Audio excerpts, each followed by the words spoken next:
Hello friends, welcome back to my channel earth mom Dehradun. मैं हूं ज्योति और वेलकम है आप सभी का मेरे चैनल पे। छोटों को ढेर सारा प्यार और बड़ों को राधे राधे। तो आज इस रिएक्शन वीडियो में मैं पर्टिकुलरली एक ही टॉपिक के बारे में बात करना चाहती हूं।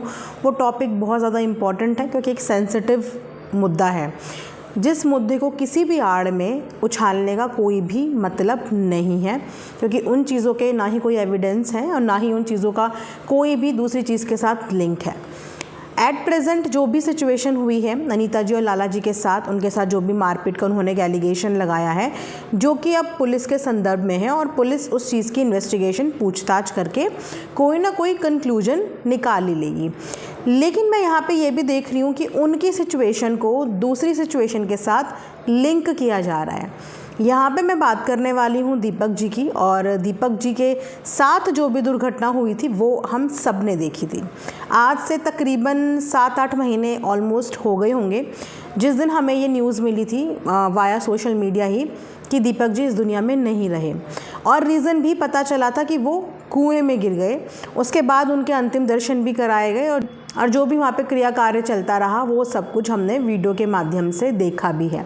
और उस वक्त बसंती ने व्लॉग डालने से पहले ये बात भी बोली थी कि व्लॉग डालना हमारी मजबूरी है, क्योंकि हमें जो भी क्रिया वगैरह होनी है उन सब चीज़ों के लिए पैसे चाहिए, और पैसों के लिए हमें वीडियो और व्लॉग डालने पड़ेंगे, क्योंकि बहुत सारी चीज़ें उस समय बैक टू बैक थी जो करनी पड़ती हैं हिंदू रीति रिवाजों के अनुसार, जिस चीज़ से उनकी ऑडियंस ने उनको रिलेट भी किया और उनको सपोर्ट भी किया कि हम बिल्कुल आपको जज नहीं करेंगे, आप सारी वीडियोस डालिए। और उस दिन से लेकर आज तक ऑडियंस उनको सपोर्ट करती है। उनकी वीडियोस का कंटेंट चाहे कैसा भी हो, लेकिन उन्हें देखती है कि चलो किसी के इंसान के घर का चूल्हा बंद नहीं होना चाहिए, हर इंसान को भगवान खाना नसीब करे। लेकिन जब से ये सीन हुआ है उसके बाद से बसंती के ऊपर आरोपों का सिलसिला शुरू हो गया है। मैं एक्स की ही बात करूंगी, वाई और जी पे नहीं जाऊंगी। तो मैं यहाँ पे बात करूंगी कि मेरे पास भी ऐसे बहुत सारे कमेंट आ रहे हैं जहाँ पे लोग डायरेक्ट ये बातें बोल रहे हैं कि देखा, हम तो कहते थे ना इसी ने सब कुछ कराया है, देखा आज सब कुछ सच सामने आ गया, इसी ने अपने पति के साथ ये किया है, इसी ने अपने पति के साथ वो किया है, और ये चीज़ें पहले भी उठी थी और अब ये चीज़ें दोबारा उठ गई। सबसे पहली बात कि आप एक इंसिडेंट को दूसरे इंसिडेंट के साथ लिंक नहीं कर सकते, क्योंकि एट प्रेजेंट जो चीज़ें हुई हैं वो ज़रूरी नहीं है कि उस वक्त भी हुई हों, और आप में से कोई भी वहाँ पे मौजूद नहीं था। जितने भी लोग कमेंट सेक्शन में ये लिख रहे हैं, थोड़ा सा एक बार लिखने से पहले सोचिए कि आप कितने सेंसिटिव मुद्दे के बारे में बात कर रहे हो, जिसकी ऑलरेडी कई बार बसंती जस्टिफिकेशन दे चुकी है। और यकीन मानिए किसी का मरना इतना आसान नहीं होता और कानून इतना कमज़ोर नहीं होता। कोई भी क्रिमिनल आज़ादी से नहीं घूम सकता। आज भी तो कोर्ट कचहरी पुलिस का इंटरफेरेंस हुआ है, तो जब एक मौत एक दुर्घटना घटी होगी उस वक्त भी पुलिस का इंटरफेरेंस हुआ था। कई बार बसंती ये चीज़ आके एक्सप्लेन कर चुकी है, और अभी फिर से उन्होंने अपनी वीडियो में एक्सप्लेन किया है कि जिस वक्त ये हादसा हुआ था दीपक जी के साथ, सबसे पहली बात कि उस वक्त बाहर पे बसंती नहीं थी। बाहर मजदूर लेबर जो काम कर रहे थे वो काम कर रहे थे, दादाजी बाहर बैठे हुए थे और दीपक जी भी वहाँ पे थे।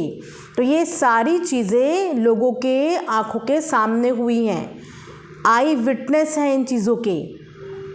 अगर कि वहाँ पे आई विटनेस के तौर पे कोई मजदूर नहीं अवेलेबल होते, तब एक शक होता है कि भैया इसने करा दिया उसने करा दिया। अब ना तो उस समय मौकाए वारदात पे बसंती के भाई थे कि आप बोलो कि इस बार भी भाइयों ने कराया, पिछली बार भी भाइयों ने कराया था, क्योंकि भाई वहाँ पे मौजूद नहीं थे, है ना। और बीवी और आदमी की, हस्बैंड वाइफ की कितना भी घरेलू झगड़ा हो रहा हो, ना तो कभी बीवी इस हद तक चाहेगी कि उसके पति को कुछ हो जाए, ना ही कोई पति चाहेगा। और दीपक जी की तो पूरी हिस्ट्री आप सबको पता है कि वो किस तरीके के इंसान थे, उनकी क्या हिस्ट्री थी। ठीक है, लड़ाई झगड़े में दोनों हस्बैंड वाइफ के बीच में मारपीट भी हुई होगी, गाली गलौज भी हुई होगी। एक बिगड़े हुए बच्चे को सीधा करने के लिए माँ बाप भी उसे मारते हैं, माँ बाप भी मारते हैं कि बच्चा सुधर जाए, सीधा हो जाए।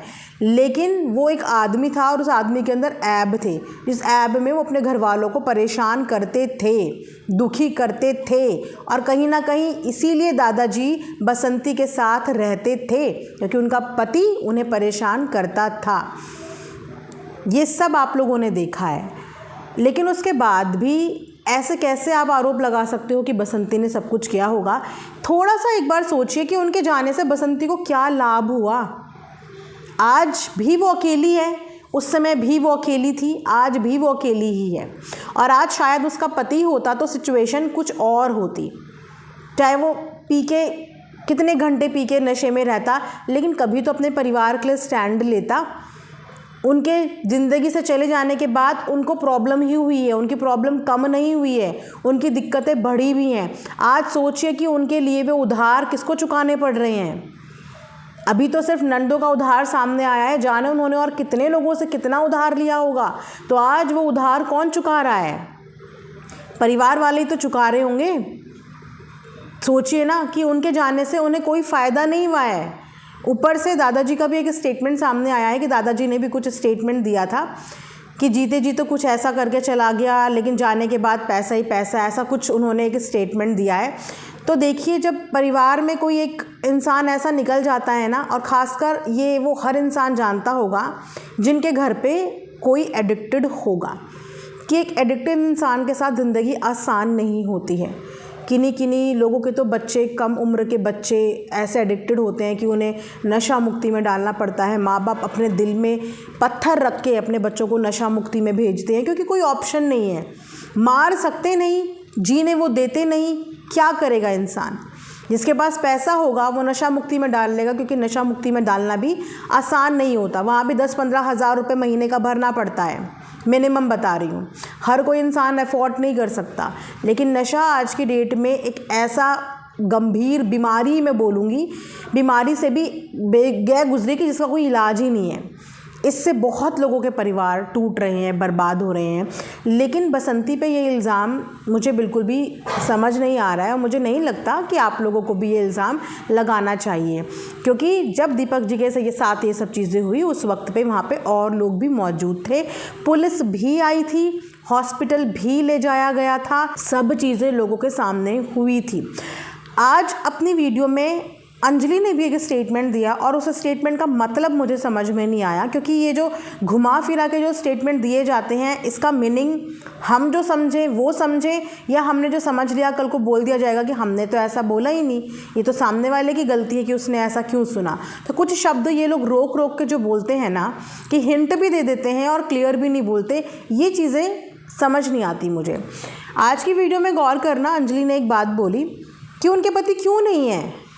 आप उनसे पूछो ना कि वो क्यों नहीं है, उनसे पूछो कि क्यों नहीं है, मतलब उनसे पूछें कि क्यों नहीं है। क्या पूरे परिवार को नहीं पता कि वो क्यों नहीं है?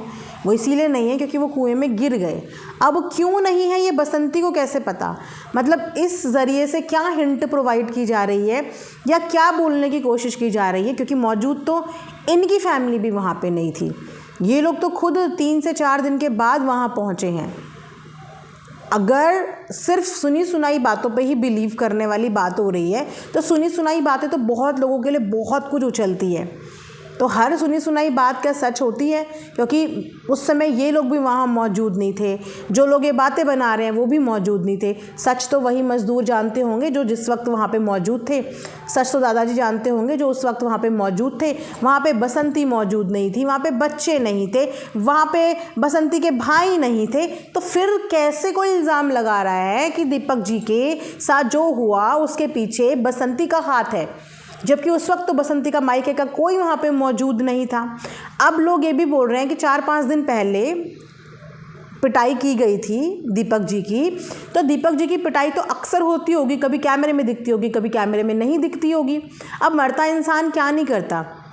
उनके ऐब इतने ज़्यादा थे कि अगर उनके पापा ही ठीक ठाक होते ना, हट्टे कट्टे, तो 4 डंडे तो उनके पापा भी अपने बेटे को मारते, सुधारने के लिए, बर्बाद करने के लिए नहीं, उनको सुधारने के लिए।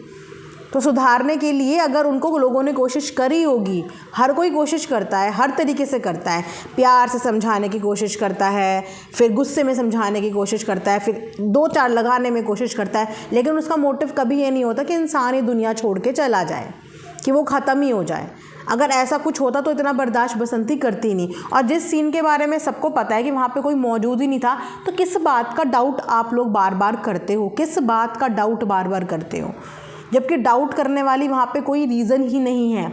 अभी तो रीज़न ये है कि अभी भाई थे, आए हुए थे, व्लॉग में आते हुए भी दिखे हैं, व्लॉग में जाते हुए भी दिखे हैं, तो अभी कुछ चीज़ें जस्टिफाई हैं। लेकिन उस वक्त की चीज़ों को अभी की चीज़ों से प्लीज़ लिंक मत करो। आप इस तरीके से कुछ भी किसी के ऊपर एलिगेशंस नहीं लगा सकते। समझो कि वो इंसान ऑलरेडी सफ़र कर रहा है, और इस तरीके की बातें जब आप लोग उन्हें बोलोगे, जिन बातों के कोई तथ्य, कोई सबूत, कोई एविडेंस ही नहीं है, उसके बाद आप अगर सारे इल्ज़ाम उस पर लगाओगे तो वो इंसान बहुत ज़्यादा मेंटल प्रेशर में आ जाएगा। आज की उनकी कम्युनिटी देख के मुझे भी उनके लिए टेंशन हो रही है कि अगर इतने सारे आरोप पे आरोप उन पे लगते रहे, कुछ सच्चे कुछ झूठे, तो वाकई में अगर उन्होंने कुछ कर लिया या उन्हें कुछ हो गया तो इसकी जवाबदेही किसकी होगी? उनके बच्चे वीरान हो जाएंगे, बच्चों का भविष्य खराब हो जाएगा। आप लोग इस बात को समझने की कोशिश करो।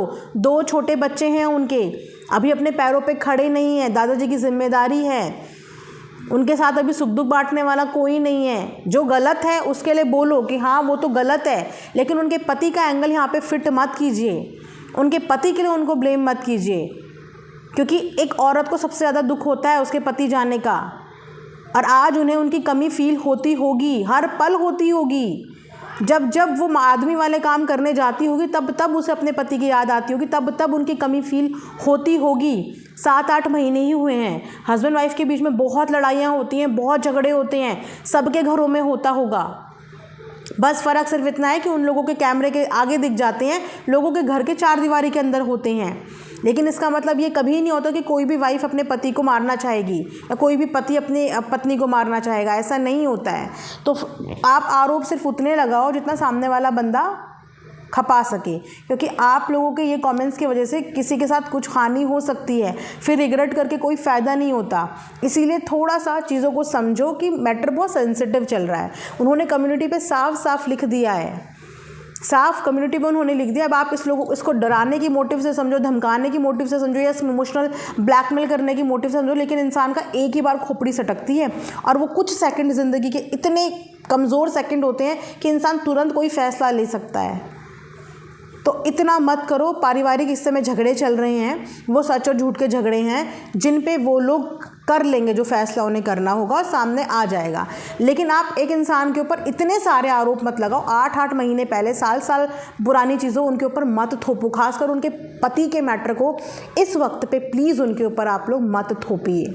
थोड़ा सा चीज़ों की नज़ाकत को समझिए, वो भी एक औरत है और बर्दाश्त करने की भी एक लिमिट होती है ना। बाकी चीज़ों के लिए वो फ़ाइट कर लेंगी, लड़ भी रही हैं, फ़ाइट बैक भी कर रही हैं, अपने आप को डिफेंड भी कर रही हैं, लेकिन ये पति वाला मैटर थोड़ा सा सेंसिटिव है, तो इस चीज़ को थोड़ा सा समझो प्लीज़। ऐसे कमेंट्स मेरे कमेंट सेक्शन में मत करो, उनके पति को लेके मत ये सब कमेंट्स करो। मैं ऐसे कमेंट्स को एंटरटेन नहीं करूँगी, क्योंकि आप लोग सिर्फ और सिर्फ एज्यूम कर रहे हो आज की सिचुएशन को देख के।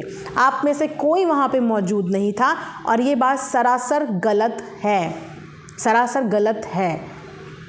प्लीज़, तो ये वीडियो मैं यहीं पे एंड करूँगी। एक हम्बल रिक्वेस्ट है आप लोगों से, क्योंकि मैं भी एक औरत हूँ और इतना ही किसी को बोलना चाहिए, इतना ही किसी के लिए कड़वे वचन निकालने चाहिए जितना सामने वाला बर्दाश्त भी कर पाए। जाने अनजाने ऐसा ना हो कि हमारी कौन सी कही हुई बात सामने वाले को चुभ जाए और उसको इतना बुरा लग जाए। तो थोड़ा सा इस चीज़ का ध्यान रखते हुए आप लोग प्लीज़ कमेंट सेक्शन में कमेंट करिए।